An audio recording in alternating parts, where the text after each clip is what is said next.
Tunaendelea pale tulipoishia kwamba unaandika majina yako kwenye Excel. Baada ya kuandika majina kwenye Excel, unayabadilisha kutoka kwenye Excel unapeleka kwenye Word, unayakopi alafu unapaste kwenye Word kama ilivyokuwa kwenye sheet yetu pale. Sheet yetu ambayo ni hii hapa.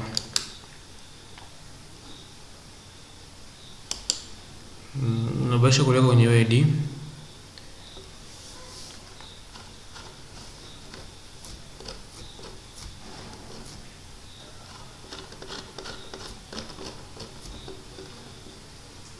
Samahani kidogo. Baada ngoja nirudie kidogo pale tulipoachia.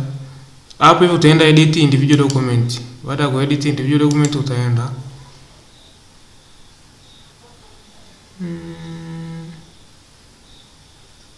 unaona hizi karatasi hapa page zinazo create zenyewe automatic. Unaona mwanafunzi wa kwanza anaitwa Rajesh Karma, ana max hizo division 1 point hiyo daraja la kwanza.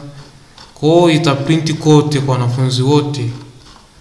Unaona wote hao ni wanafunzi na inarahisisha muda, lakini inasaidia pia. Kitu kingine ni kusaidia kwamba unakuta una wanafunzi zaidi ya 1000 zaidi ya 2000 na wote unataka wapelekee report form. Kwa hiyo inatakiwa utumie njia kama hii.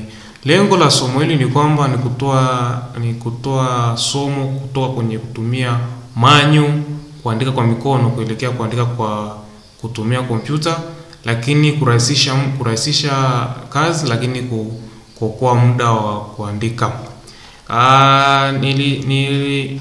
Zile majina na hizi majina na Emacs zilikuwepo kwenye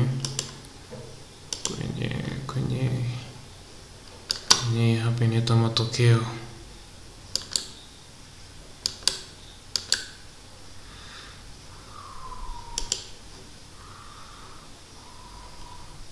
Inaitwa matokeo hapo.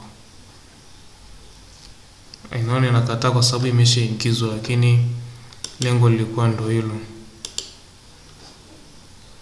Kwa hiyo ukija kuangalia matokeo yako utakuta ndio haya yako karatasi 117. Kwa utazipeleka tu kwa stationery, utazitoa, utawapitisha walimu wa saini kulingana na taratibu, na inakusaidia kuokoa muda. Sijaandaa hii report form vizuri, lakini ilikuwa lengo ni kufundisha na kuweka wazi jinsi ya kuandaa matokeo, ya kupanga matokeo kwa wanafunzi kwa haraka na kwa wakati. Asante sana. Ni mimi mwalimu wako Charles Mwanga. Kwa ushauri au kwa comment unaweza kaweka comment, lakini unaweza ukashare na walimu wenzako, lakini pia unaweza ukanitafuta kwa nambari 0672703693. Asante sana.